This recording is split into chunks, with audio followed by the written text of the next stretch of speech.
Stop asking me questions. Doesn't look like an intro. Show didn't play.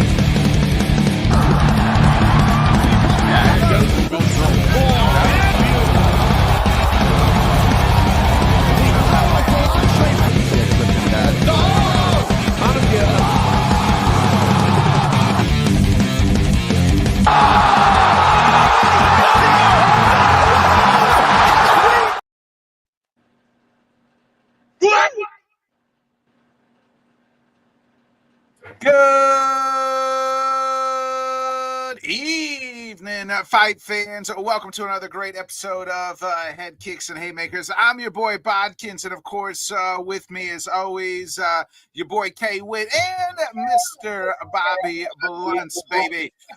Boys, it is none other than everybody from who's watching 313. Throw your motherfucking hands up just like me. Everybody who's going to watch the 313, throw your motherfucking hands up just like me. That's right. It is UFC 313 this Saturday night, headlined by none other than Alex Potan Pereira versus Magomed Ankalaev, the number one ranked light heavyweight in the world.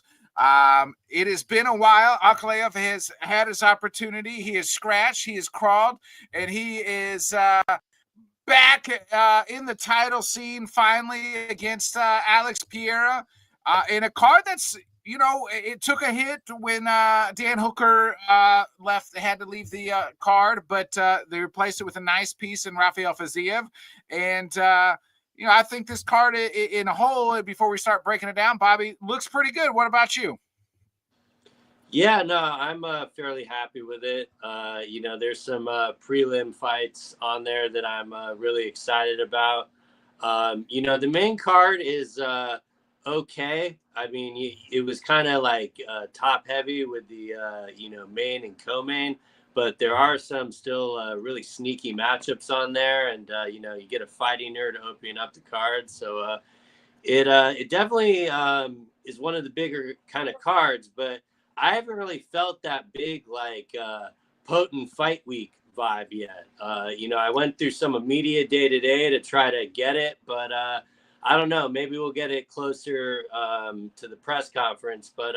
It seemed a little quiet on that front. I don't know if it's just with all the other announcements that's happened or what, but, the promotion of one of their bigger stars in the sport has felt a little stale, even though I think they hit it out the park with the countdown and stuff. So maybe I just need to be one day closer. But, I can't wait. I think maybe because neither one speaks English.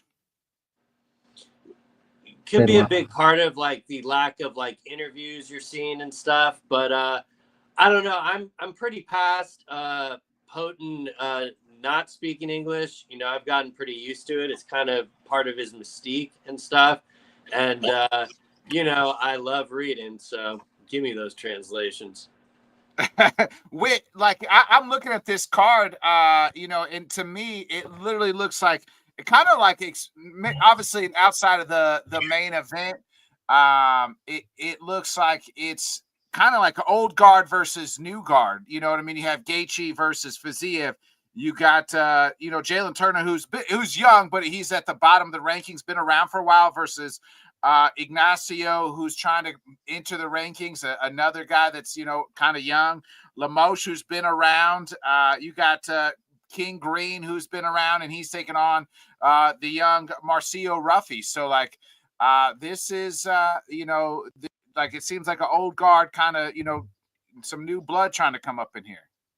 Yeah, big shouts out to one of our guys, man, Rob J Spec. What it do with the X live X conversation every UFC or pretty much MMA fighting event. Big shouts out to him. I appreciate him for that.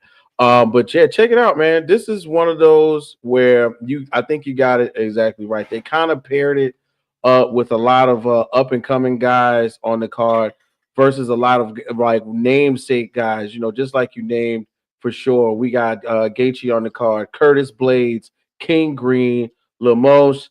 And I'm really excited about this one, for the like the ripple effect kind of sort of that should happen after this one, depending on who wins or loses, especially in the main event.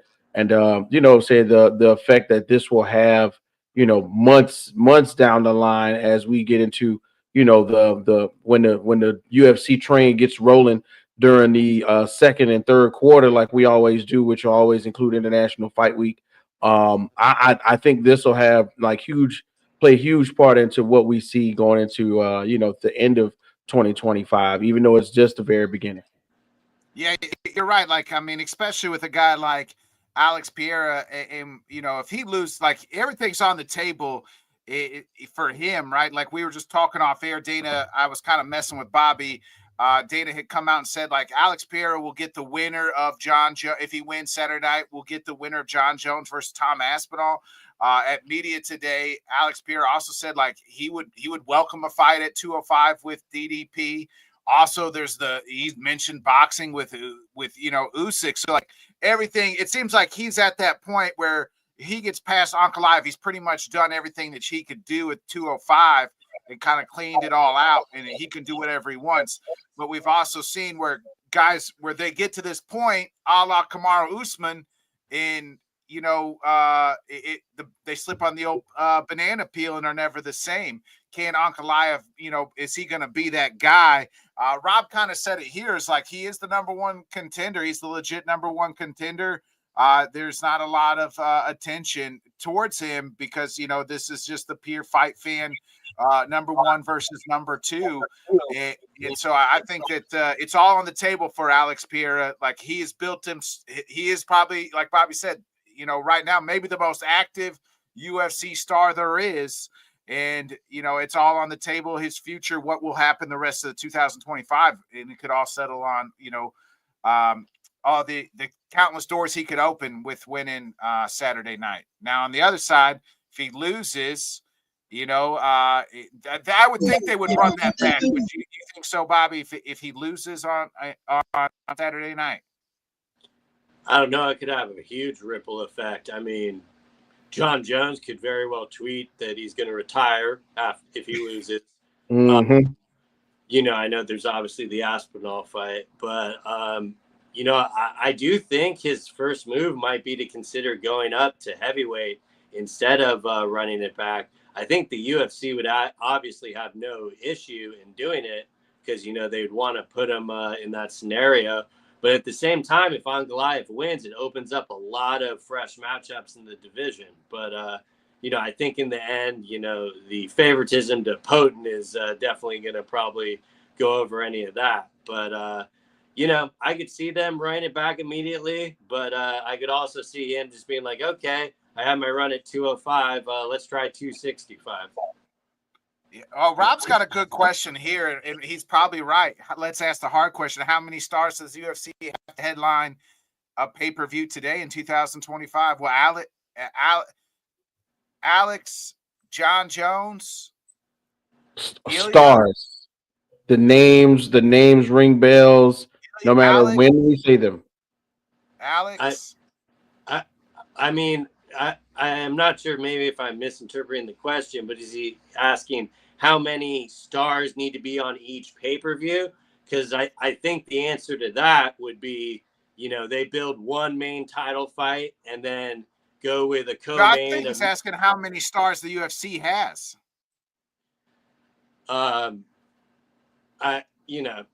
Star would be, I'd say Ilya, Islam, Drekus. I don't know if Drekus is a star yet to me. I don't know if he total available to sell a pay-per-view.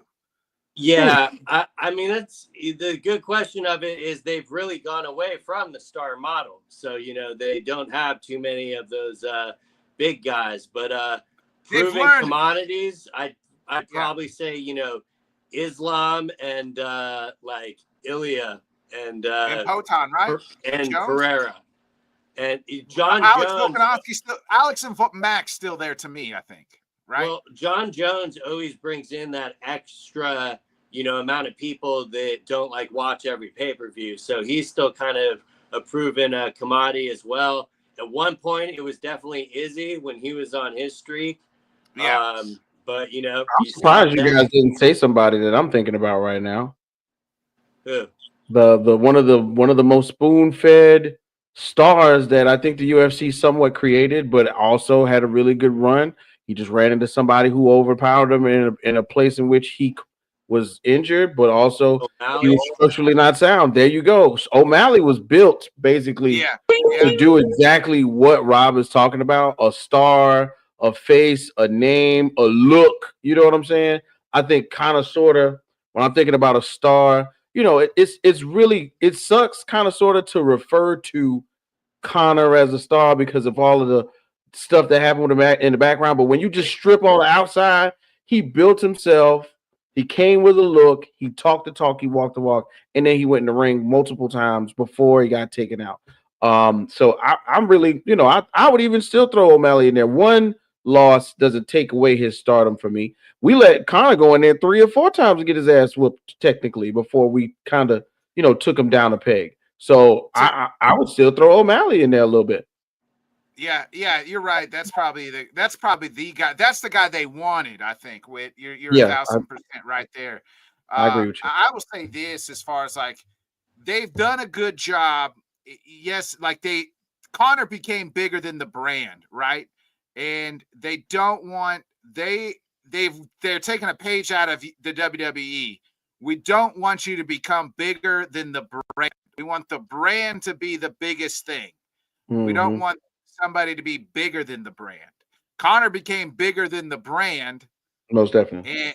and Jones did somewhat too, and is somewhat just maybe a smidge above the brand, but don't become bigger than the brand because then that becomes a headache, and then they're wanting to go off and do all these extra shit that they don't want you to do. That you're not making them money, you know. So they don't want huge stars, international stars, and you know, as far as that, they want the brand to be the star.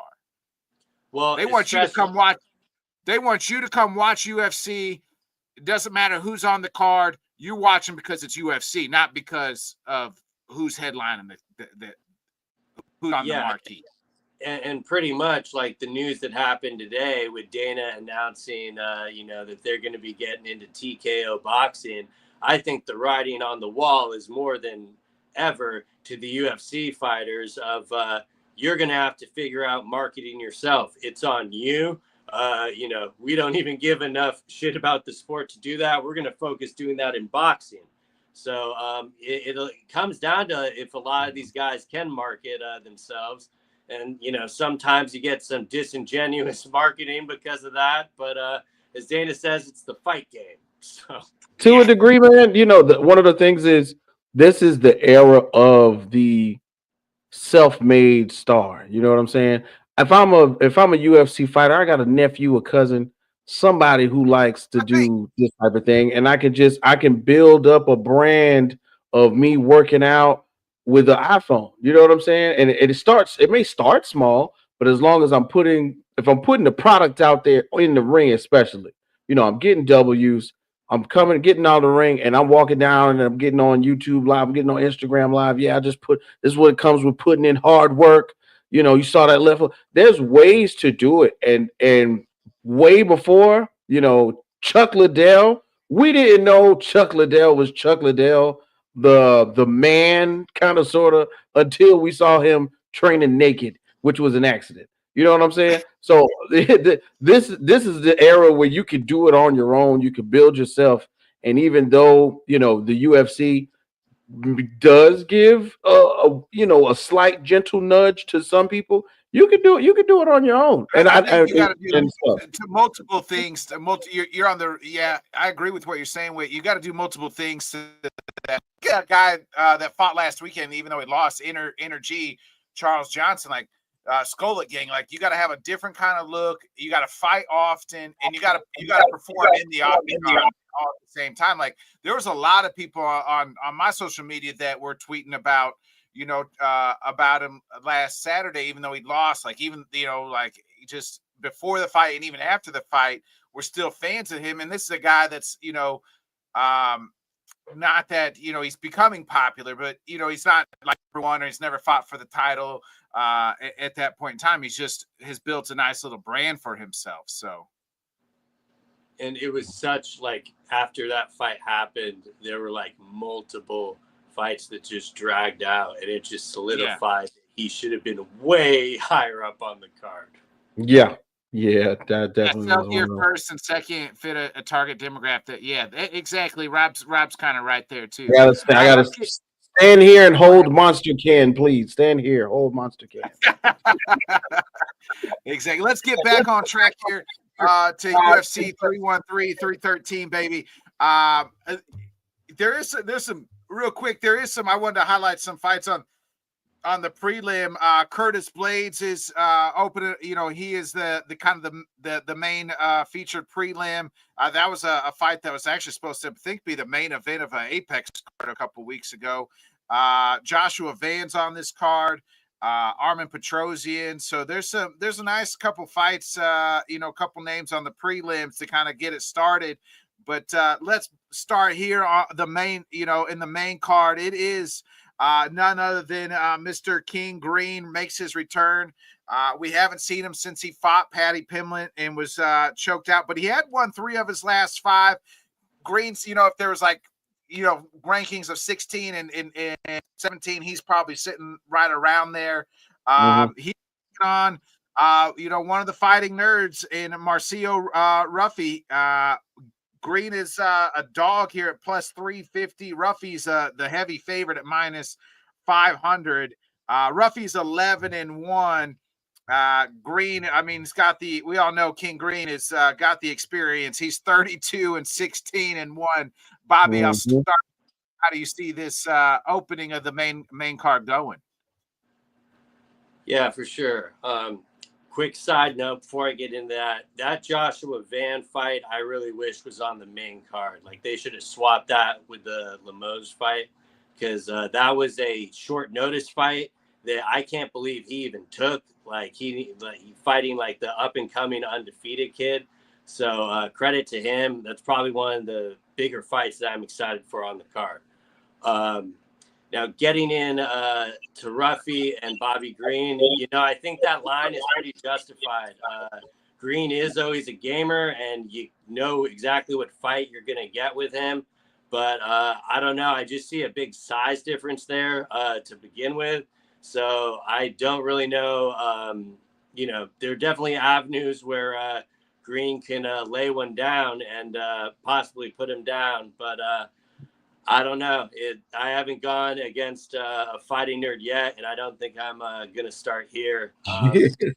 Definitely think it'll be entertaining. Bobby always has his hands down and is moving forward. So I will be kind of interested to see the length that this goes. Like, is this just going to be a one-round fight, or is it going to be a little bit more calculated after both guys take some damage? But I'd probably have to go Ruffy on that one. Yeah, Ruffy went 3 rounds, his last time out, and I felt like going in that third round, he was not fading, but just you could tell maybe the cardio wasn't there, maybe a tough weight cut. He's going to have to get it dialed in, on Saturday night though, because like for what it's worth, King Green, like he's no joke. He's a legit legend in this game. He has fought the who's who. Has one of the most experienced fighters you'll ever come across. Yeah, for sure, man. Big shouts out to King Green. Mauricio Rufi is actually, in my opinion, one of the tougher tests he's had in the past few months. For me, looking at the old 1-2, looking at the old board, the last 5 fights, Rufi's come through. All 5, all of them W's.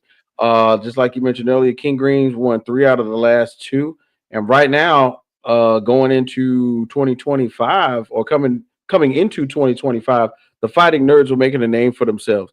I think this will be another one of those staple fights where we get an opportunity to see one of their better fighters in the stable come out here and prove himself. It's unfortunate that I have an affinity for King Green. I got a chance to watch him on the Rampage Jackson podcast. He was kicking some real knowledge. You know what I'm saying? A lot of people was going on, talking about the Sam Smith comments and things like that. And for him to kind of be in a similar place of age and like amount of fights, he made a lot of sense. So I want to give him, all the props that he really deserves for having these 49 fights technically. So he could have been and pretty much that's his thing. Like no matter what's going on, he's somebody that's going to go out there and take the fights, whether he's hurt, whether he's training. And of course, if you fight enough during the year, you're always going to, retain a little bit of injury. But this is one of those where I think just for the sake of what it is, Rufy's got the game to, I don't want to say outsmart him, but just outpoint him for sure. If he comes in here and does that thing, like you mentioned, Botkins, and he gets in close and puts his hand down, Rufy's got the hand speed to catch him. You know what I mean? And it only takes one or two of those good licks to throw you off balance, and then pow, just like most people out of Sao Paulo, Brazil, and in the Fighting Nerds camp, that jujitsu is all over you, baby. And it's one of those things where that your back can get taken easily. As I'm looking here on, yeah, okay, so we got 10 wins by knockout, 7 first round finishes. He's on a 6-round fighting streak altogether. As I look on Tapology, Rufy is up based around 1733, 1,733 people. 93% are voting for Rufy to win by knockout, which is crazy, man. We ain't giving King Green no love on this one, but I'm definitely gonna roll with Rufy on this one. King Green, don't feel disrespected, bro. I think this will be a decision fight. I think it'll go all the way. But I think some way because of the strategy that he may come in there with. Rufy may just point him out. You know what I mean? I don't want him to knock him out, but he may point him out just to prove, he's ready to take the division by storm. Yeah, I mean, this is another time where the UFC matches up the vet with the young guy to try to build the name, right? Like they just did this a couple, the last, really, if you look at Bobby's his last couple fights, right? They tried to do that. They tried to do it. They failed to do it against Grant Dawson. Remember, he knocked out Grant Dawson. Then they matched him up with Jalen Turner. Jalen, I mean, brutally knocked him out. And then some, he was laying there damn near motionless, and the ref never called it. Then they did match him up with another old head and Jim Miller at UFC 300. But then they used his name, and Paddy Pimblett chokes him out in the first round. He said that he slipped on the old banana peel against Paddy. He's going to slip on one again Saturday night, I feel like. And this time I feel like he's going to get knocked out again. I just think with I like Bobby, but we've seen Bobby show up like in the Grant Dawson fight where, he just flows and he's just not, he can knock somebody out. But, as Mr. Bobby Blunt said, it's hard to pick against these fighting nerds right now. That whole camp group is just on fire. So I'm not picking against the nerds, and I'm not picking against Marcio Ruffy. I think he gets it done. I'm gonna say second round, maybe even a first round knockout, baby. Let's start off the night, with the favorite here. Yeah, avenue, because you pointed out that Ruffy did look tired in the third round. Maybe Bobby adjusts and decides to maybe, come in a little slow and see if he could test his cardio, especially since, he had a very interesting strategy in the Paddy fight where he, quote unquote, slipped on the banana peel. So, but most likely, I think they get in there. He hears the crowd and they're just going to start throwing down. So it will definitely be a candidate to get a bonus for sure, because there's a reason it's opening up the main card. Yeah, and this is a spotlight, Ruffy as well too. So let's get into the next fight. We got Amanda Lemos, the number 5 ranked women's strawweight, versus the number 7 ranked strawweight in. I'm gonna butcher her name. Is it Easman Lucindo?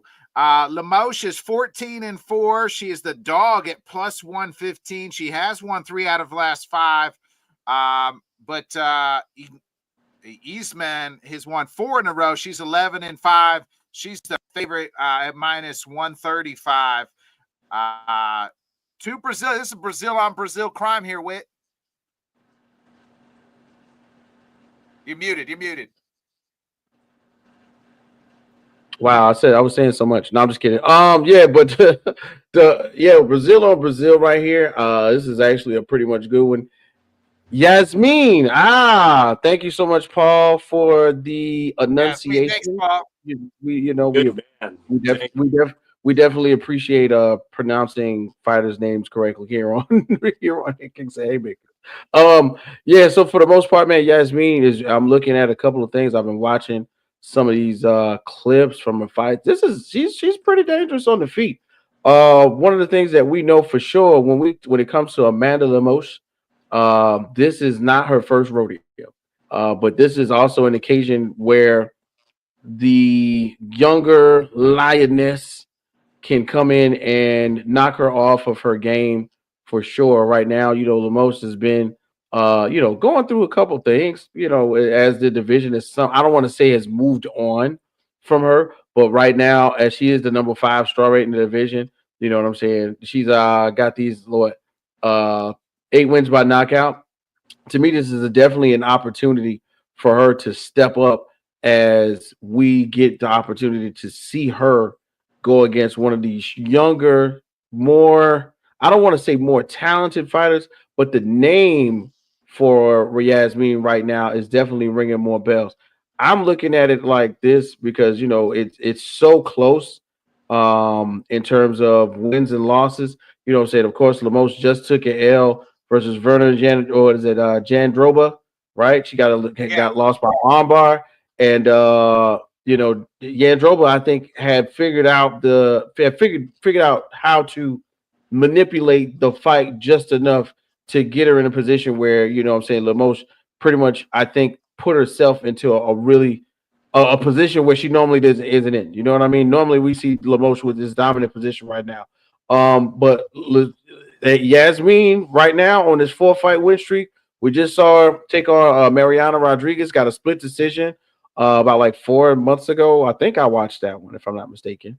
I'm excited to see this. So in the long run, we're just going to boil it down to brass tacks, wins and losses. Tapology at this very moment has Lucindo winning by decision with 66%.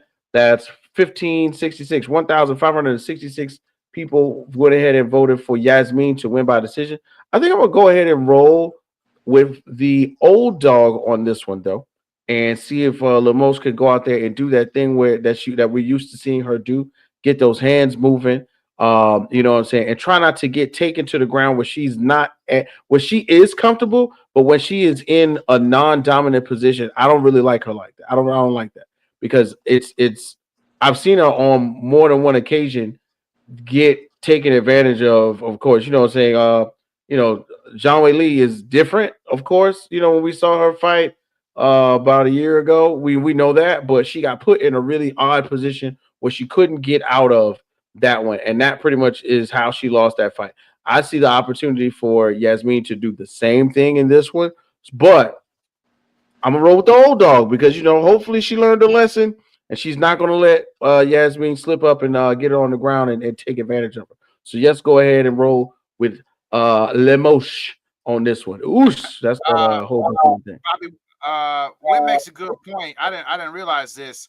Lemos is 37 while Yasmin is 23, so quite the age gap here. The big dog. As far as that's a huge in fighting. Your thoughts here on the only women's card on the fight on the main card? Yeah, I mean, it should end up being entertaining either way. I didn't mean to poo-poo it when I was mentioning man on here. But breaking it down, I think I just trust Yasmin's defense a little bit better. And, also just the fact of her being younger and stuff. I would probably favor her in it. But, I'm not sure the line, but I'm assuming it's like close to a pick 'em, more or less. Yeah, it's Yasmin is minus 135, Lamoche 150 plus 115. Yeah, that's a real. Yeah, that's close. Yeah, I mean, there can definitely, be like Whit was saying, the vet coming out and stealing some of those rounds, and taking her, in deep waters. But Yasmin is kind of used to, going the distance in some of her fights and stuff. So I don't really think the cardio is going to be an issue. And I just think she'll be, in the end, able to put out more output to kind of wear Limon down. So you're riding with the young dog. Yeah, I'd have to go young here. Not counting the other lady out, but at the same time, that much of an age gap, it's hard not to. Yeah, there's a time where fighters are kind of getting up there, especially 37, 30, 38, like in these smaller, mainly in the men's. I know there's like a stat that's like once you're like 35, there hasn't been a title winner, like 170 or below, I believe. But I mean, this is I like Lamoche. I think she definitely has a chance. My guy Paul said it here the best, that Lamoche probably hits hard. She does hit hard. She can crack. That's true. But I'm gonna go with sometimes you got to take the old dog out to the woodshed and put her down, and I think that's what Yasmin's gonna do. So I'm gonna ride with Yasmin here on Saturday night. So let's get into the third fight on the card here. It is Jalen Turner. I still don't know how this guy makes 6'4", or how he's 6'4" and makes 155. Would always be astonished. I really feel like he needs to go to 170. He is 14-8. He is the dog on the card at plus 105. He's the number 13 ranked lightweight. He has lost 3 out of 4, though. We haven't seen him in about a year, and he is taking on Ignacio Bonamides, who is 16-5 and has won 4 out of his last 5. He is the favorite here at minus 125, so it's almost a pick 'em, Bobby. Who do you like? You cut up me? Yeah, sorry. Interesting fight on the card. When the co-main event fell out, I kind of thought that there was a chance one of these guys, most likely Jalen Turner, was going to get plucked and maybe matched up with Gaethje, because it had the same weight class and everything like that. But at the same time, looking at, I'm kind of glad it stayed intact. Both of them more or less strike. Jalen Turner every now and then will mix up the grappling and stuff. But, he had that weird loss against Moyo Kano where he was winning the fight. Knocked him out damn near in the first round. Yeah, that was the last time we saw him. Yeah. So, I think he's kind of learned from those mistakes, so we won't see anything like kind of spacey like that. But, similar to the last fight, I think Ignacio is just going to, put out more output and throw more strikes. And this should be a pretty good fight as far as kind of kicking you into the co-main there. But I definitely see avenues that like Turner could win this for sure. Most likely I would see him probably winning by decision if he was able to. But Ignacio is just, as he just said, very good. So I think I'm going to have to go with him. He definitely looks like the more solid 55er too, even though Turner has the height. Yeah, Bobby's kind of right here. I think this match is going to be, we're about to watch this fight, and I'm not saying the other fights aren't going to be very good, but I think we're going to see 3 really good this fight in the co-main, especially like barn burners, like fights that you want to tune in and see. I think we're going to see some great stand up here. I'm definitely with you on this one, man. These this one and the other two that we're going to get into shortly, I think are the ones that I'm really looking forward to. You know what I'm saying? Things that makes me remember this fight is Jalen Turner took that L on my birthday last year, 2024. I think me and Botkins were having a conversation over tequila and we were like, "Oh my god, look at what's happening." And then bow, Money Moicano kind of I think Jalen Turner taking that loss was the beginning of the Money Moicano going forward. You know, having like some of the allure that he took into you know, this year. But right now, man, it seems to me that Jalen Turner needs to find an avenue back to where he was because I recall that he was actually doing rather well at one point in time and was in the division, you know, making noise. You know what I mean? This He is was. one. Yeah, You're right. He was. He just seems like every time he's had a big fight, like he lost like the two big close, like lost to Gamrot, which was close. right. Lost to The Dan Hooker. the Dan Hooker was a split decision loss. Then Mhm. he comes back and knocks out King Green, and then the Money Moicano fight was a fight he should have won. Like he could literally have been like those two split decisions in the Moicano fight. He would be on a 5-fight winning streak.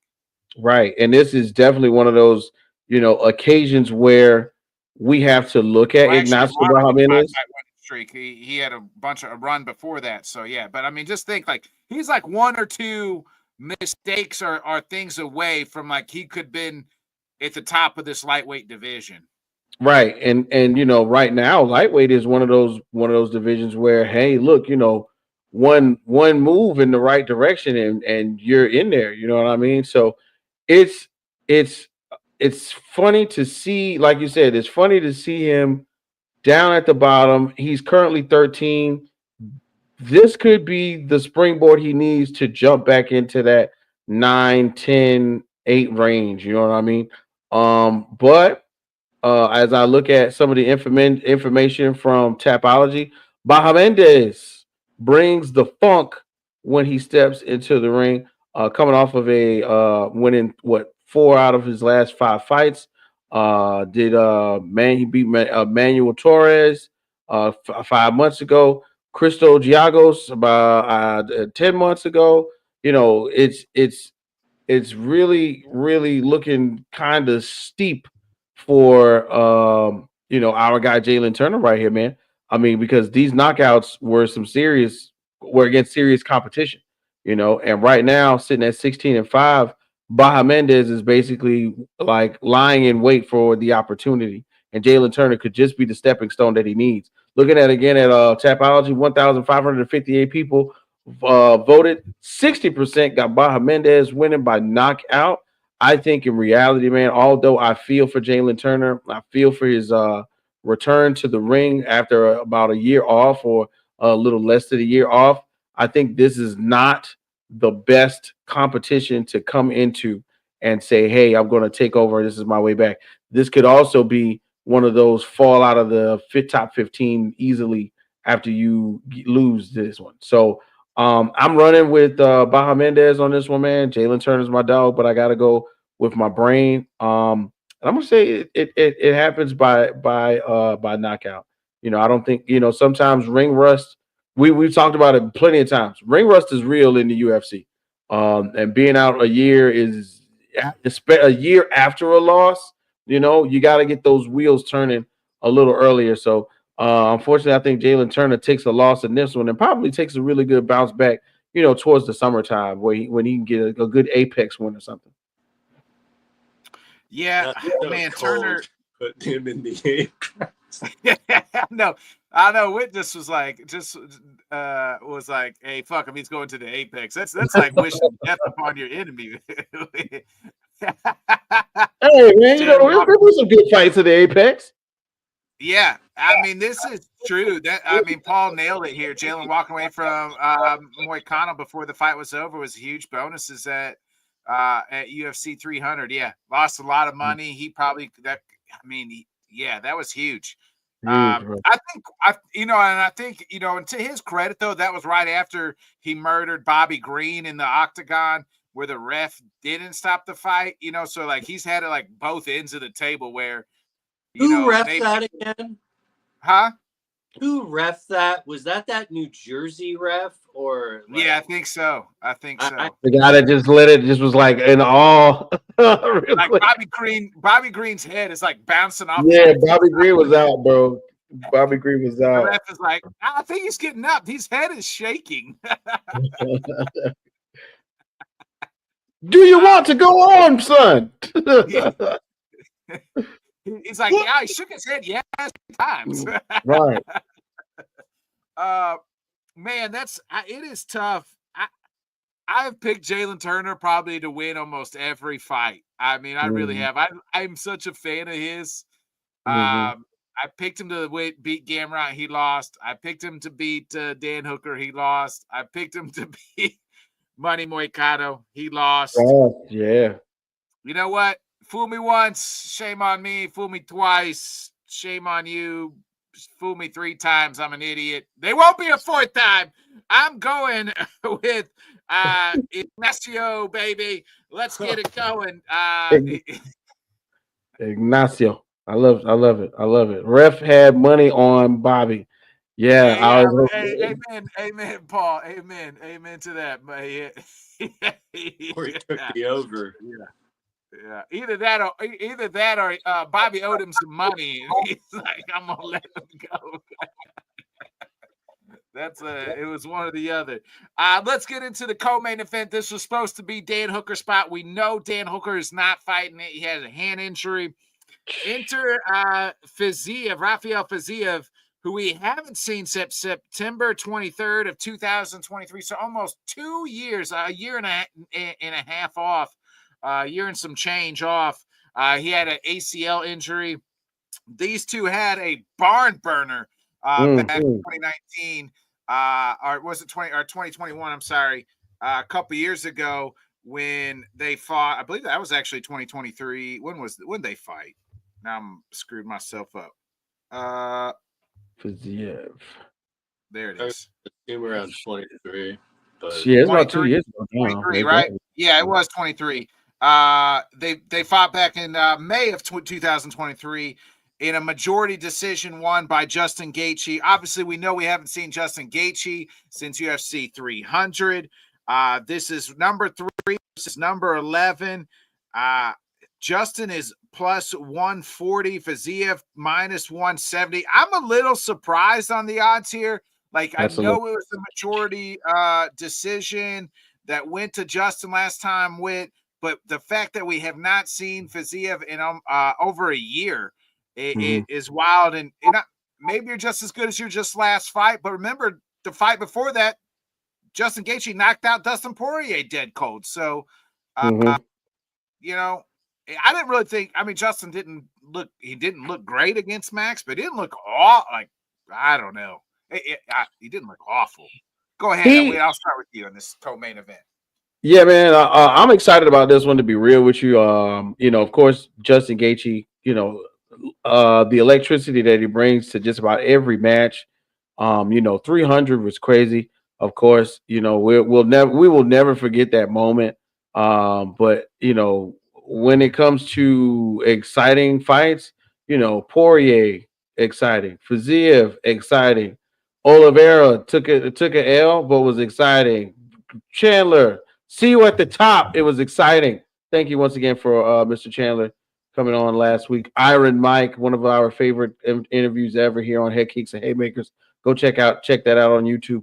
But like in real life, dog, like I think Justin Gaethje is on that back 9. I think he is. You know what I mean? And when we see our favorite fighters have those violent knockouts where, just like when it comes to any other sport, like especially like football or something, bro, when they get those knockouts where they're limp and they're on the mat and they're totally evidently unconscious, just like we saw with Max and Gaethje in the ring at 300, it's a different vibe, yo. And it's been a year, you know what I mean? April 13th, March the So 7, 8, almost 11 months. almost 11 months. You know what I mean? So it's really right around the time where the rubber's going to meet the road for Justin. And this is a time. So, Faziev with the ACL tear, I believe. Yeah. This is around that time for him too. Like I've said it before on this show. We've never seen anybody come back from that style of ACL tear in less than 8 months, unless your name is Adrian Peterson, and he just so happened to be the bionic man that year in the NFL.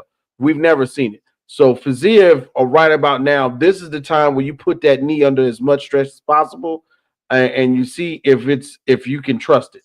But what are we looking for in this one? We're looking for some hard competition. You know what I mean? We're looking for something to happen in the center of the ring. I really don't want to see too much wrestling on this one. I really want to see Faziev and Gaethje kind of go back at it in a similar fashion as they did in the past. I'm looking for Faziev to try to push the pace because, of course, him being out, he's got to try and make Justin Gaethje uncomfortable, and that's what I think pretty much happened with, a little bit more so with Holloway, not necessarily with Poirier. I think he just caught Poirier extremely well. So let's see if the time off of Faziev was better for Faziev than for Justin Gaethje. And with that, I'm kind of going ahead and giving my W to the underdog on this one. Yeah, the other way around. Well, to Faziev in the end. I think Faziev, yeah, the favorite. I think Faziev in this case, man, and I'm a Justin Gaethje fan, bro. I don't want to see him get knocked out. I don't, but I do think in a stylistic fight, if we see the older style Faziev, who's going to push the pace, who's going to put pressure on him, who's going to make a move, who's going to make Justin Gaethje do things that he's uncomfortable with, like random head kicks. Y'all remember that? Those head kicks look so awkward. I think this will be the opportunity that we get to see Faziev kind of go ahead and go, okay, I'm back, and let's make something shake. So I'm thinking Faziev by decision. I don't think it's going to be a knockout though, but Faziev by decision is where I'm at with this one. Bobby, I mean, Faziev's in a tough spot, a year and a half, almost a year and some change off, and they decide to take a short notice fight against none other than, Justin Gaethje. And Justin kind of said, you live by the sword, die by the sword about that knockout with Max Holloway. Yeah, and ironically, for Faziev, I can't think of a better fight for him to take on short notice than someone that he's already, had one fight with. So, Justin, ironically threw that takedown in the last one. So, I don't know if that was more to just edge out that. I think that happened in the third or something. Yeah. But, in this scenario, I kind of like the time off for both guys. I mean, Faziev isn't like stationary as some of these other guys that have had these injuries. So, he is bouncing up on his legs quite a bit. So I think he knows that he's kind of fully ready because he's really been itching to get a fight. And he thought it'd take him a while to, get back up there because of where he already was in the rankings. So it couldn't have worked any better out for him. I can't really say the same for Justin Gaethje, and I have to give him his credit for taking this fight because he undoubtedly took a harder fight. I don't care if he already has a win against this guy. Like, you went from fighting Dan Hooker, where you're getting one style of very non-defense, to fighting a guy like Faziev, who is a killer and is very good defensively as well. So, I think he should really get credit for sticking on the card because he just could have easily said, rebook this or something. I'm kind of worried that fight never will get rebooked with how these things kind of go. But we can table that for a different time. But in looking at it, I think we're going to get a lot more of the first fight that we did in this one. I do wonder if because of the short notice for Faziev and the opponent switch up for Gaethje, if they're kind of going to feel each other out in the first round, even though they're fairly familiar with each other already. But I would think around, midway in round one, we start getting the fireworks. And, both of these guys are tough. The thing I'm really undecided about is I don't know what Justin Gaethje we're getting. He's been in so many of these wars in the past. It's very easy to just, figure, he could easily do the next one there, no problem. But when you just see that brutal of a knockout, and then he took, he wasn't taking insane amount of damage, but he definitely was getting 50-45 in that fight. I don't really want to put this out there, but you see other, people in the sport take that type of damage and they leave a piece of themselves in there. And I just am not sure if we're going to get that from Justin or not. I can only hope that we don't, because, he is pretty sound defensively with Whitman as well. But he is definitely a 101. I mean, he said today, if someone were to point down back at the cage, I'd be right there dead center. So it's really hard not to root for someone like him. And but just with the age factor and stuff, and with having those first 15 minutes, I think Fiziev is going to make the necessary adjustments to etch out a decision here. Yeah, I mean, Fiziev, he's only fought once since that Gaethje fight. And that was, he got hurt in that fight. That's when he tore the ACL and lost to Gamrot. And it was really just because he blew his ACL out in that fight. Man, this fight is, I'm looking forward to this fight. I'm looking to see how Justin bounces back. First fight was so fun. If you remember, that was the co-main event in London for Edwards and Usman 3. So, man, this fight's just going to be a lot of you're right, Bobby. It probably could not have matched up better for either one of them, especially for Fiziev. But you know what? Sometimes there's just a person that's a little bit different, and sometimes they got that dog in them, baby. And the dog on the card for 313 is none other than the highlight Gaethje, baby. That's right. I'll take the plus money with Justin. I'm riding one more time, baby. Justin's going to throw back the clock. Live by the sword, die by the sword. He gave himself up for 300. The MMA gods are going to give it back to him on Saturday night. Amen. Very, very spirited, very spirited monologue right there, man. It makes me almost want to switch my pick, but I'm not. I'm a ride with Fiziev, man. I'm a big fan of Fiziev. I really am. Like before he took this layoff, I was a huge he was probably my favorite fighter, up and coming fighter, in the lightweight division, a guy that just didn't have that name yet.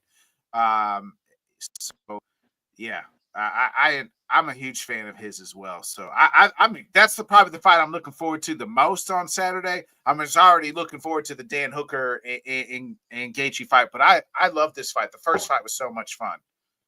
Yeah, man. I think Bobby said it. If we weren't getting Gaethje Hooker, Gaethje could have easily said, "You know what, man? It's Fiziev. I'm not ready for Fiziev. I was ready for a Hooker." Last fight.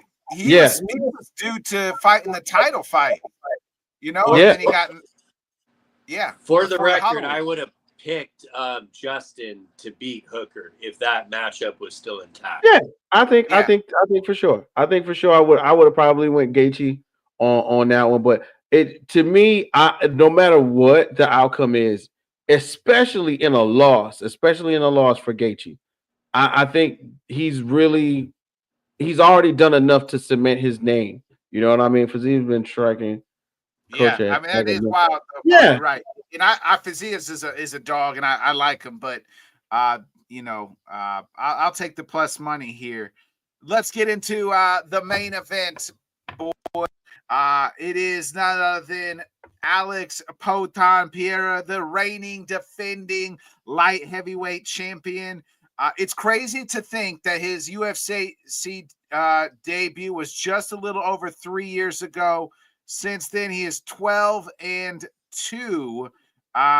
Obviously, only one loss in the octagon in the UFC octagon, that was to Izzy, and he has taken on none other than Magomed Ankalaev, who is 21-1.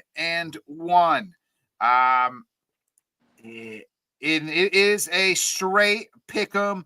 Alex Pierre is a -115. Magomed is a -105. Bobby, I will start with you. Who wins this main event and walks out the UFC light heavyweight champion of the world? Why'd you have to come to me first? Okay, so yeah, let it be on record that I've been asking for this fight for a number of months. I obviously did not sneeze at the Khalil Roundtree matchup when they made that, because stylistically that was fun. But, Ankalaev is undoubtedly the rightful #1 contender. So just off the bat, it's good to see the best fighting the best. So, hopefully we get more of that.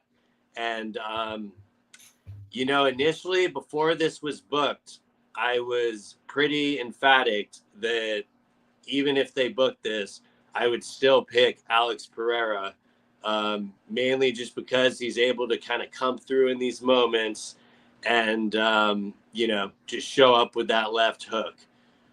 But then, I kept looking. City so far. I kept looking more and more at the tape and going over a few things.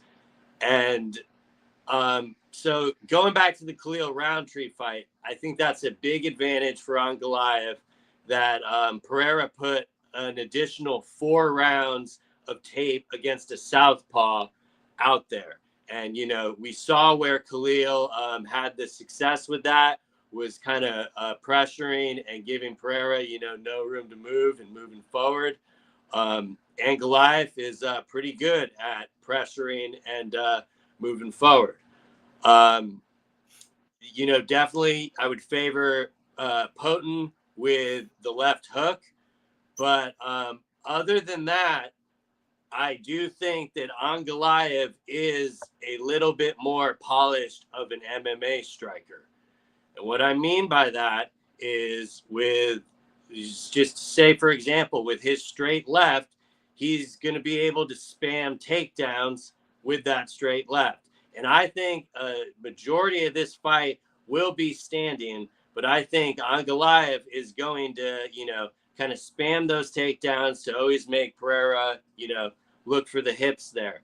Now, in watching the Yuri fight, I noticed that when he braces for the takedown, he puts his head forward a little bit.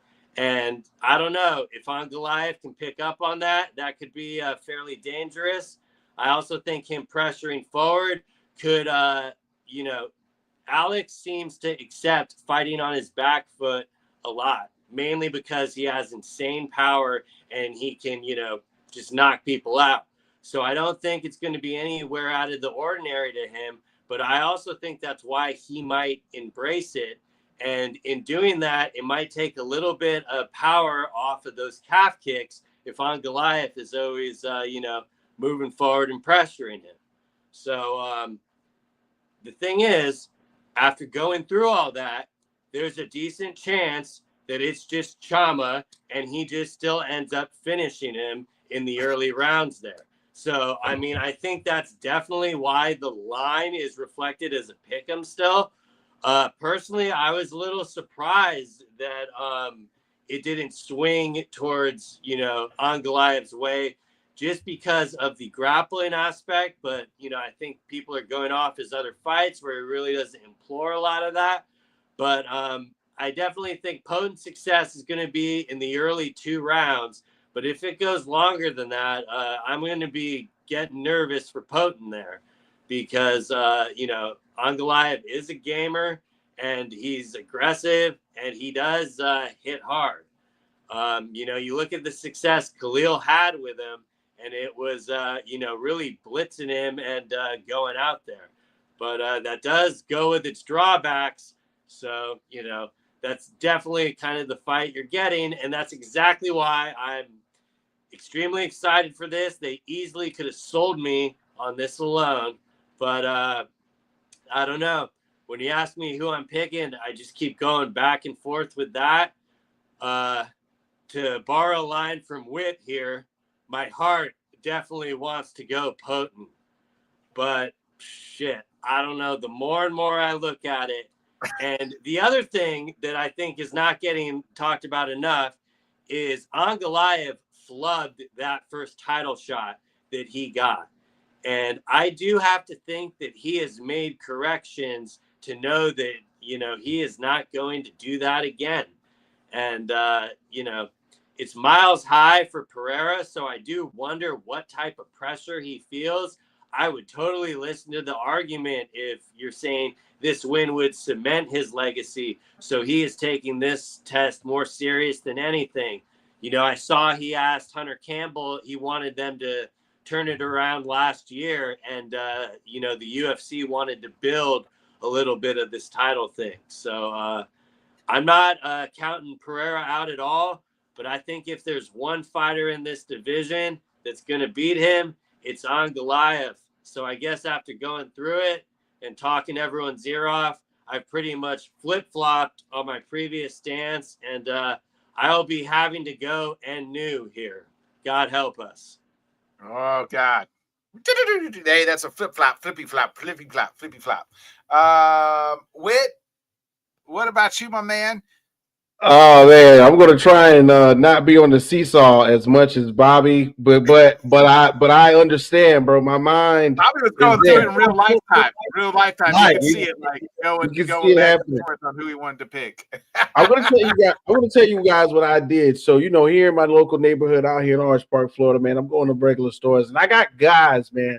I'm talking about the guys who are guys everywhere. I got Robert over there at the Publix.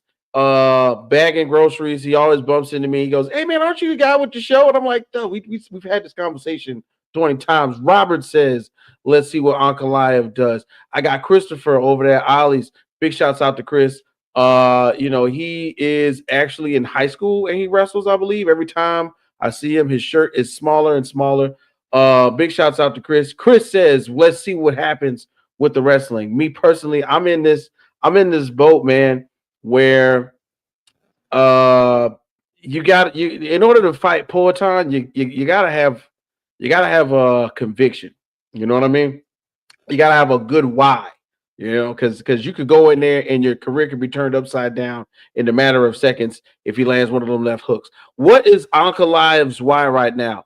I watched some of those interviews maybe a week or so ago, and earlier in his career, Ankalaev completely forbade fighting during Ramadan. So big shouts out to all of my brothers of Islam, salam alaikum, and all of my Christians too, with the ash on their foreheads. It's Ash Wednesday.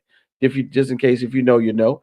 And I think that's a big why. So I was like, well, who's another notable member of Islam or follower of Islam, Muslim that did something during Ramadan? And the best thing I could come up with was Hakeem Olajuwon. That's right, Hakeem the Dream from the Houston Rockets. Now I know we're talking UFC. I know. And I know we're talking basketball. It's apples and oranges, but sometimes when you put the apples and the oranges in the blender, you get a fruit salad. Okay. So right now I'm thinking like, how could I have compared it? So Hakeem the Dream in 95, 96, and in 97 played 14, 13, and 15 games during Ramadan. He did not hydrate. He did not break. He did not break during any of this. Of course, they eat before the sun is up. They cannot eat or drink until the sun goes down. This is a fast for showing Allah, God, that you are worthy. You know what I'm saying? This is a really important time for people of Islam. Is this the moment that we put that to the forefront for Ankalaev? Maybe it is. Everybody needs something. So why not that be the why that pushes them forward? And at the same time, as I mentioned earlier, let's see if this is the person that puts forth the wrestling. I read a Reddit article that only 10.65 minutes of Ankalaev's fights in UFC history have been used through takedowns. 10 minutes in a UFC fight altogether through all the fights. That's a pretty good a pretty good amount of time.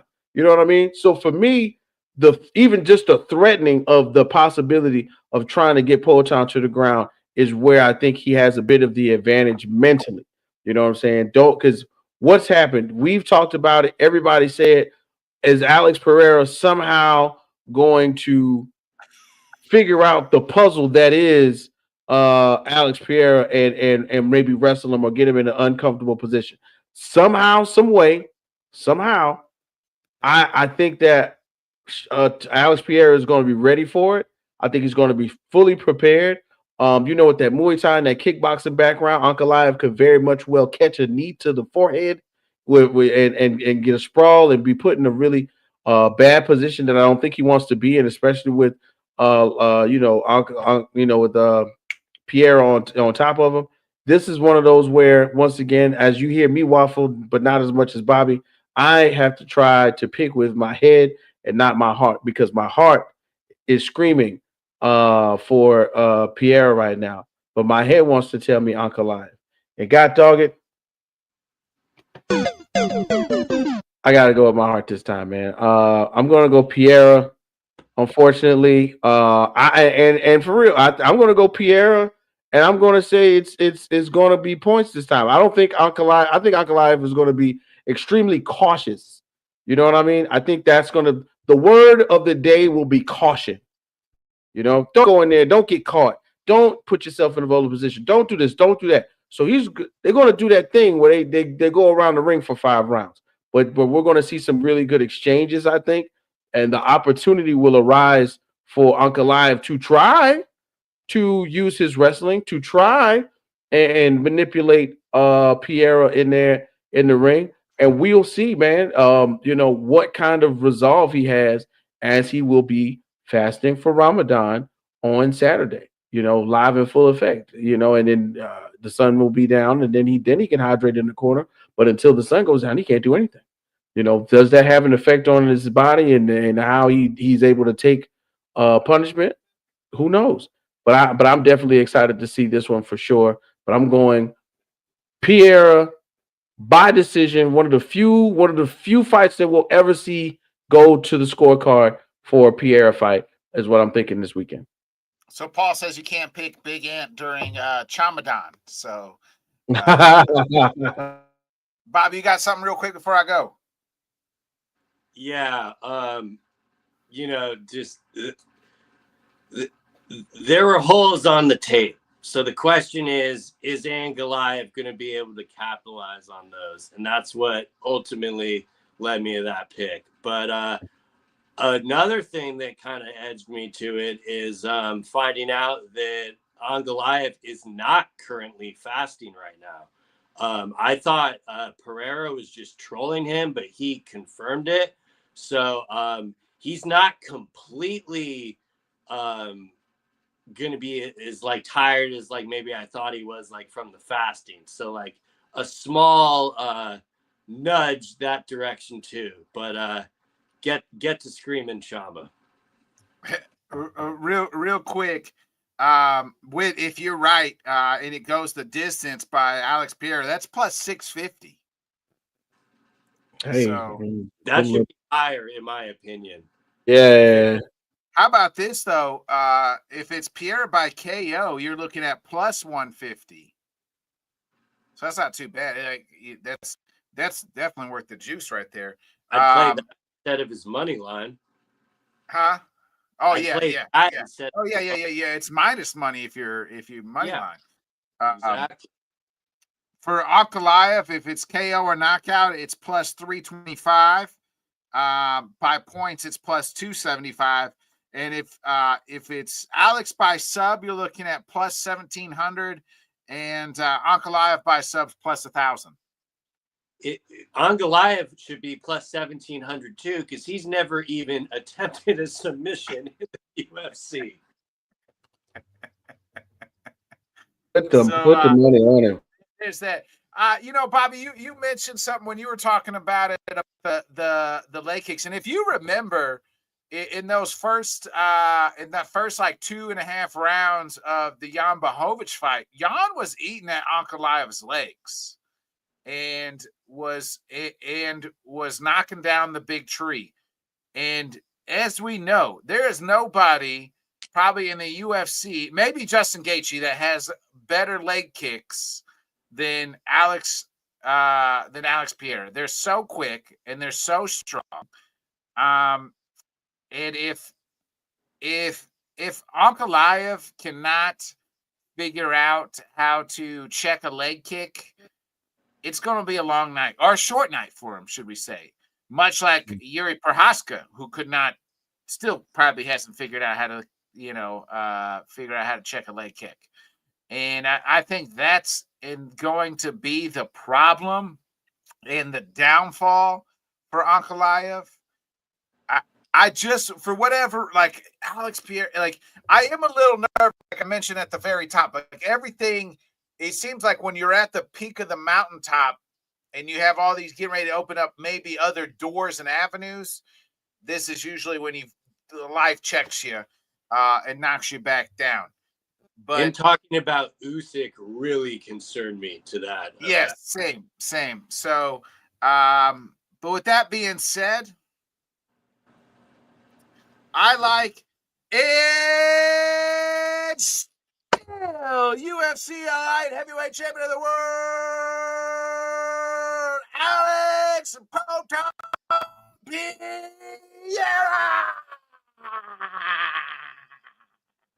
Shama.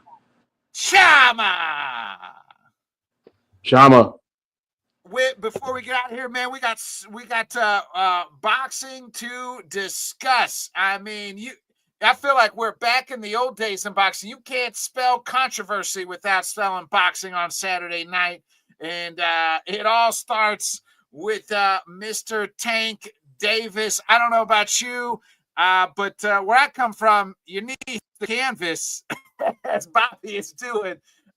That's supposed to be a knockdown. That's supposed to be a knockdown. Now, wait, I'm white. I am the Caucasian descent, as well as Bobby. So we don't put a whole lot of product in our hair. We don't put a lot of Jerry curl, as the kids would say, in our hair. To get the goop in the eye. But I still don't feel like you can. That's an excuse to take a knee. All right, now let's talk some boxing, ladies and gentlemen. All right, so let's just keep it funky, okay? Last weekend we were the weekend before, we got the best boxing card ever. We got to see Dimitri Bivol. We got to see We were supposed to see Daniel Dubois. We saw Joseph Parker. We saw Shakur Stevenson. We saw Josh Padley. We saw Josh Padley, who just got finished putting on solar panels 3 days before fight for Shakur Stevenson for the light heavyweight belt. Now, keep in mind, these are people with the same belt in the same weight class, okay? So for me, the biggest thing is before the fight was everybody was talking about how it didn't look like the normal Tank, right? Tank and Lamont Roach, I don't know if everybody knows, you guys are further west, you're a little Midwest. That Maryland DMV thing, it's literally right there. They're like cousins. They've known each other half their lives. And so the fight already had a bit of a build-up in that manner. In the pre-fight, Tank said, "Yo, I'm not going to disrespect." They were going, "Well, Tank, why are you not talking about him? Why are you not doing the?" He did a little bit of that like 2 months before, but he was directing it towards Lamont's people in the crowd. He said, "I'm not going to do that." You know what I'm saying? I know his mother. His mom's right there. I'm not going to do that. Okay. So it already gave us a little bit of a funny taste. When we got to the ring, when we get there, one of the things that threw me off completely was, Tank, you going to walk out with Joel Santana and Jim Jones, bro? I mean, I know we in Brooklyn and anything, but God, dog, you couldn't walk out with the Locks or or something. We You know what I'm bought saying? it. Right, I'm saying, man, you can. It didn't that didn't sit well with me. All right, that was one of the first things that didn't sit well with me. We could have got anybody from Brooklyn. We could have did anybody. We could have had anybody else, but the Dipset right now, who of course is going through controversy because Cameron wasn't in the building with Jim Jones and Joel Santana. Killer Cam got beef with them. So big shout out to the podcast. It is what it is with Mace and Cameron. But anyway, when we get into the ring, the fight started. I'm gonna tell y'all one of the big things someone mentioned to me, and I had to watch it on one of my favorite hot takes for boxing. Hot Boxing Minute mentioned the fact that Tank it being a southpaw, right? When you're doing that heavy-handed southpaw stuff, you're looking for a really flat surface to hit, and Tank does it perfectly. With Lamont Roach with that Philly shoulder roll, and him turning kind of unilateral towards Tank, it doesn't give you it really takes your precision punching to like the body to like a space like this big. And if you're not hitting it, it's rolling off of him. You know what I mean? It's not landing. And Lamont Roach did a really great job of defense. But then we get to like round 4 and 5, the exchanges began to heat up a little bit. Lamont landed some really clean punches on Tank. And when I say really clean, I mean some of the cleanest we've seen land on Gervonta Tank Davis in a long time. But at the same time as Tank Davis, he gave it to Lamont as well. And we got to see the resolve. Like I was watching round 4, 5, and 6 going, he's really in there. He's really hanging with him. This is the best competition that he has faced thus far. Other people had began to cower against Tank by round 5 and 6.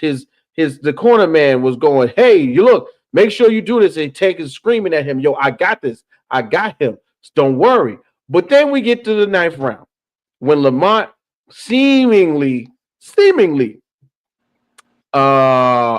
began to score higher in, let's say, 7 and 8. We get to 9, and it looks, and this is me just watching the fight.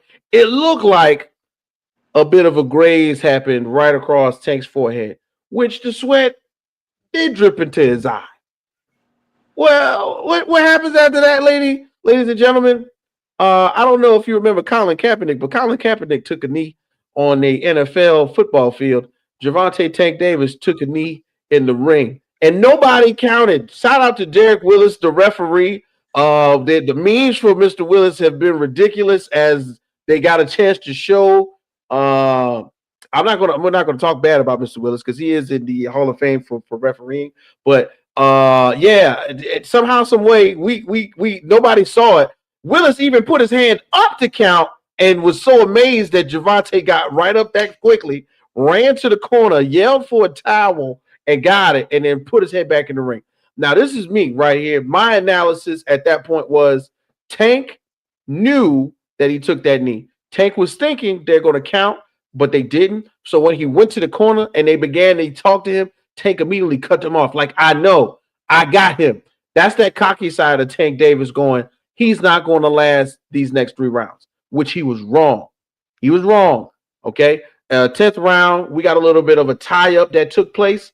All right. When the tie-up happened, when you're doing that with boxing, of course, you don't really have your hands to grab anyone. But Tank pretty much wrapped him up just good enough to grab Lamont and kind of force his weight down. And Lamont looked like he took a knee. Now, Gervonta Tank Davis stands or going, oh, well, Roach took a knee too. No, he didn't, bro. The Tank pushed him down. It's a boxing thing. You got a guy, he's bent over. You put your weight on him. You lean on him a little bit, to cut off his breathing. Lamont didn't get knocked down. Lamont hit a knee, but he got right back up, okay? And right there is where even if both fighters were scored or both fighters were given the correct standing 8 count, which is what they were supposed to have, if both of them were given a standing 8 count, still would have gave us a round in which Tank would have taken the loss, which would have offset the draw. And it's simple as that. Somewhere, some way, somehow, Lamont Roach got hosed. And right now, as we look forward to what goes on in the lightweight division with they got to run that back, right? Like they got to run it right back. The No, rematch. and that's the thing. And that's the thing. You know, as we say that right now, right? It's not going to happen in 25. I don't think so. I do not think they. You got to run It's it back. it's got to They happen overturn it. it's got to happen for the purposes of exchanging a belt. Yes, this is true. But in terms of when it happens, the thing is, right now, we saw Shakur Stevenson put on the display that we always wanted to. Oh, Shakur can't fight. Shakur's a defensive fighter, blah, blah, blah. All right, he took out a guy who was 14-0, who just got finished putting up solar panels. Shakur only fights twice because he's got a fracture in his left hand, which he's also a southpaw fighter, and he fights only twice a year because he always fractures that hand. He did it again in the fight. He didn't want to admit it. Nobody says it, but he only fought with his right hand, and he knocked Padley out with a right hand to the body. Okay, so right now, the next best thing is who's going to take the money grab first? Who's going to go for the money? What money fight is going to come up for Gervonta Tank Davis before they do the rematch with Lamont Roach, which will then determine if Shakur Stevenson fights Vasily Lomachenko or Keyshawn Davis, or the winner of Roach and Davis. It's one of those things where boxing sucks because with these four sanctioning bodies, the WBC, the WBA, the WBO, with those four bodies not necessarily agreeing all the time, we have to get somebody in between to do something, right? If these two fighters, if Shakur and Tank would have won, we would have had a definite fight. Hey, October, November 2025, Shakur Stevenson has no choice. Well, Tank Davis really has no choice but to fight Shakur Stevenson because Tank is the A side, Shakur is the B side. You got to go fight him, period. But right now, with the draw, Tank got to go do something else. And it's been said, of course, oh, what's going on? Jake Paul was in the locker room. Oh, what kind of fight is he going to take? He's going to do something else before he fights Lamont Roach. And that's what I think is going to happen. Bobby, you got opinions on Goopgate and / Kneegate? Yeah, no, if you want to show a fight that is the epitome of everything that is wrong with boxing, I would have them turn on that motherfucker. I mean, literally, that knee, not only was the knee egregious, him wiping, that immediately should have been a disqualification. That ref, I don't give a damn if he's a Hall of Famer. He should never ref a championship boxing fight again. That was clearly a one-sided way to fuck LaRoche. They costed him a bunch of money. And, I don't really give a shit about Shakur now. The fight that I had no interest in watching is now ironically the fight I want to see Tank Davis fight most, which is kind of ironic. But to me, it didn't look like Tank took him seriously at all. And he was dicking around the entire time. And I could see why he would if he had the entire commission in his pocket. I mean, the stuff about the replay not being available, what a clown fucking show. And this is, he's in Turkey Al Sheikh owns this fucking sport because of this clown shit. See, the thing is, okay, so how you really feel, Bobby. Right. In retrospect, the only other comparison that has happened was Muhammad Ali Liston one, where they're comparing that Liston had something on the glove and it got in Ali's eye, and Ali basically was told to run for 3 rounds until they could completely rinse it out. Just like you said, you guys are Caucasian, right? It's the crazy thing is he said he got his hair done. I don't know if he was using that blue magic, or all of my brothers and sisters who might be watching. If you ever go to a black person's house and you see that orange can of Murray's grease, it's been there since the 70s. Damn it. Okay, it never goes away. We pass it down to generation. My oldest child will get my can of Murray's. But the point is, the lady, the young lady who did his hair said, don't lie on me. I did your hair Wednesday, bro. Stop capping. You know what I mean? It's not even real. It's not even real. So she's trying to keep the salon open. She's trying to keep business going. Right. She's trying to keep business going. Tank trying to shut her down by saying something. What did you put in Tank's hair, woman? But the whole point is, to me, the realization that he had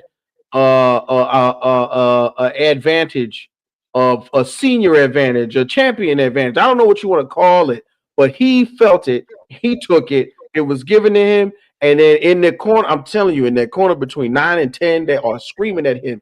And he is, and of course, this is not his usual trainer. This is a new trainer. I know that there's a lot of backstory to that. I could get into that another time. But he is screaming at them, going, "I know, MFA. I know. I got him." Tank's mind went to, he is not going to make it past 10 and 12. That knee won't god dang it matter after I knock him the fuck out. And it, excuse me for cursing, but it didn't happen. You know what I'm saying? This is the first time Tank Davis put it on himself. He left, and look, if go back and watch the fight if you can.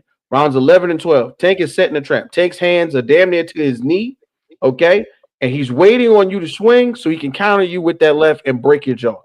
Lamont didn't do that. Lamont got in extremely, and the only way that you counteract that is you have to get damn near in Tank's immediate vicinity so he can't do that wind up and catch you with an uppercut or catch you with that left cross. That's the only thing. And Lamont fought a smart fight. He kept the Philly shell rolling. He gave him a smaller area to hit, and every time he got the opportunity to roll his shoulder, he did. And to me, stylistically, this was the best fight we've ever seen. Lamont Roach landed, I believe, 140 more punches than Tank Davis did, if I'm not mistaken. Hold on, wait. I was 121 more punches than Gervonta Tank Davis. Davis landed 6 more power punches than Lamont, while Roach landed 15 more jabs. The points that you are scoring the fight by, Lamont had everything except for the power punches, which of course are going to come from Tank. Everything, defensively and all. But that championship stuff, they gave it to Tank. Roach over. They screwed Roach over, and they got to make it right and run it back. Like they got to make. I'm gonna tell. I told everybody this stuff when I went to work the other day. I was like, I don't care. Make my pocket right. That's what you do, because you pay for them belts, and if you're keeping them, the purse gets hit even more. You know what I'm saying? So F that. Make my pocket right, and if I gotta fight them in 26, which is what I'm thinking, the only reason why I'm saying that is because the boxing world. At the fourth quarter is set for nothing else except for Canelo and Bud Crawford. Ain't nothing else going on. Nothing. Most of the time, I don't expect much to come from draws. This is the one, like reviewing of it, because I think he's disputing it. Like, this is the one time where he's got a pretty good case. Extremely good case. Yes. The ironic thing to me is, like, when I rewatched it, I scored him up 1 round without removing the point. So, like, I think he, like, catastrophically got fucked here. Yeah, I think he did too.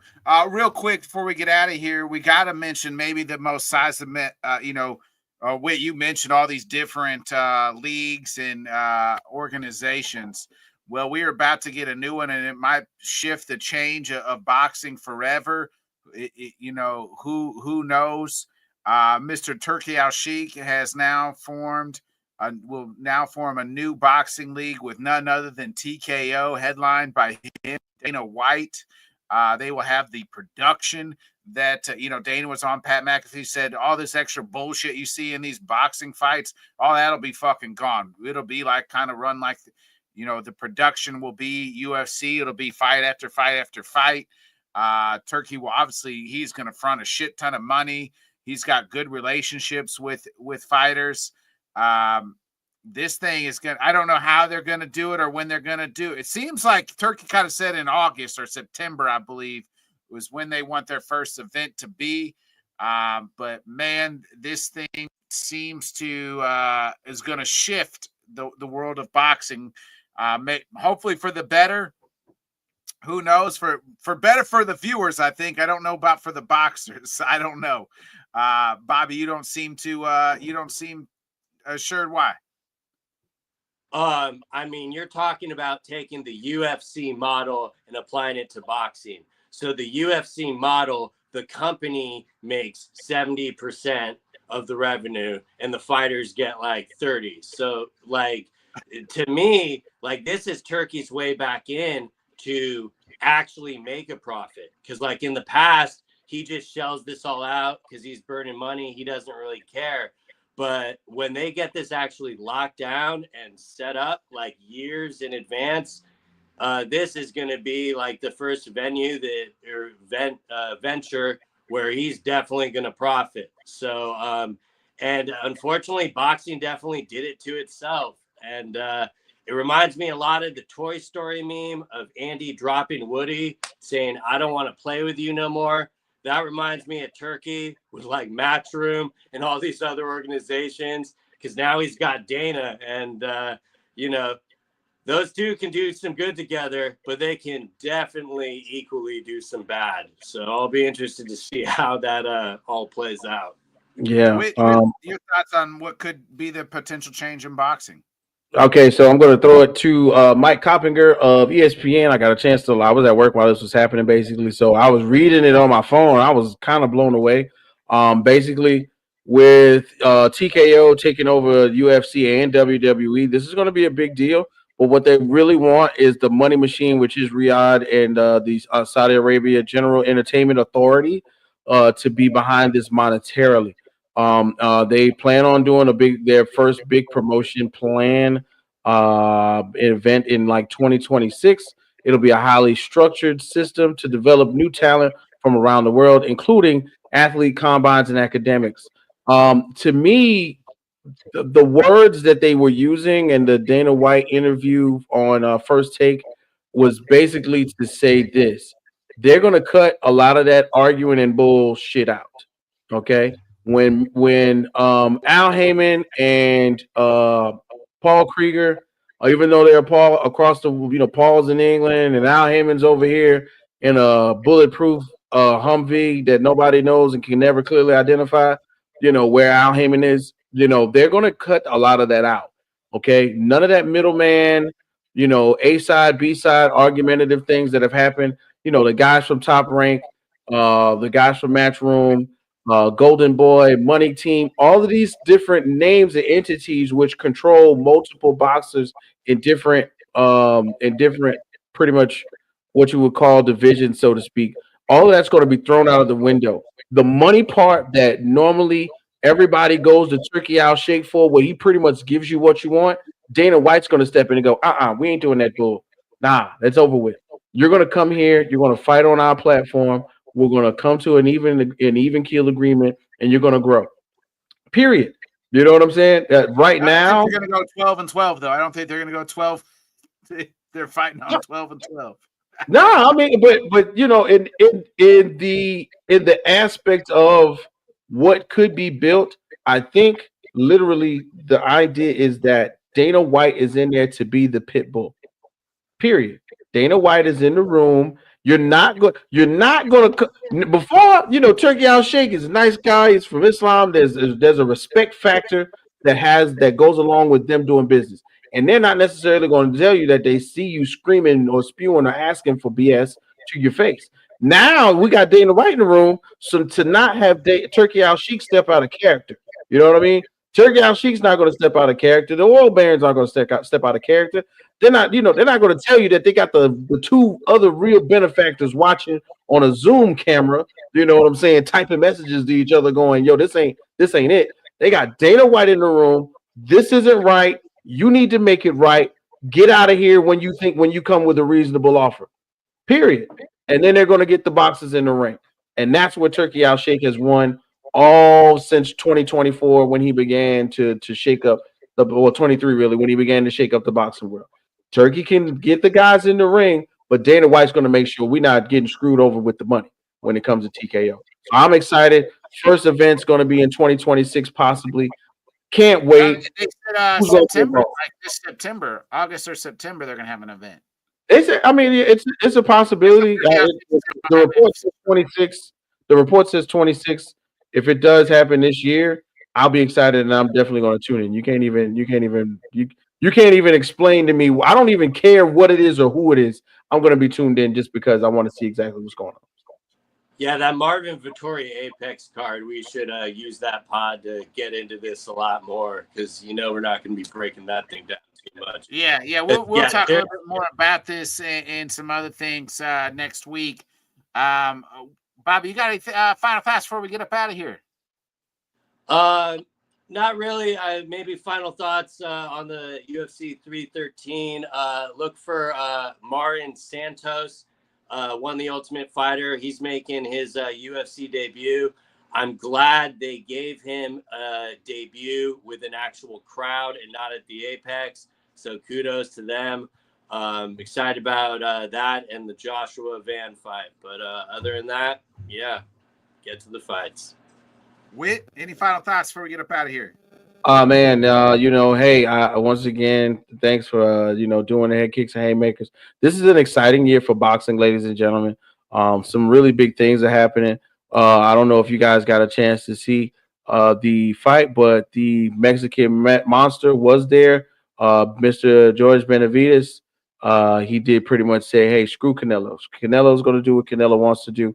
I'm working it out with Turkey Al Sheikh right now." So I'm excited to see, among other things, in 2025, when we will see a Dimitri Bivol, fight, which will involve the Mexican monster, in 2025. That will be a sight to see, along with, of course, later on in the year, Canelo Alvarez versus Bud Crawford. So much good boxing, ladies and gentlemen. Let's keep our ears and eyes open for it. And I'll be looking out for the Bivol trilogy. All right, folks, that does conclude another great episode of Headkicks and Haymakers. We'll be back next Wednesday. We'll with our 313 post show. We'll talk a little bit more of the boxing in this TKO merger with Turkey Al Sheikh as we learn more about it as well. So as the information rolls out. Other than that, folks, be a friend, tell a friend, like, subscribe, share. Appreciate everybody tuning in on the chat. Real quick, shout out to my daughter. Happy birthday, Jordan Marie. She turns happy birthday. She turns the big 1-3. So other than that, be a friend, tell a friend, like, subscribe, share. We'll see you next week, folks. Peace. I love it. You guys are so great. Go. Thanks so much for joining us, and until next time, let's talk sport, friends. Thanks for watching.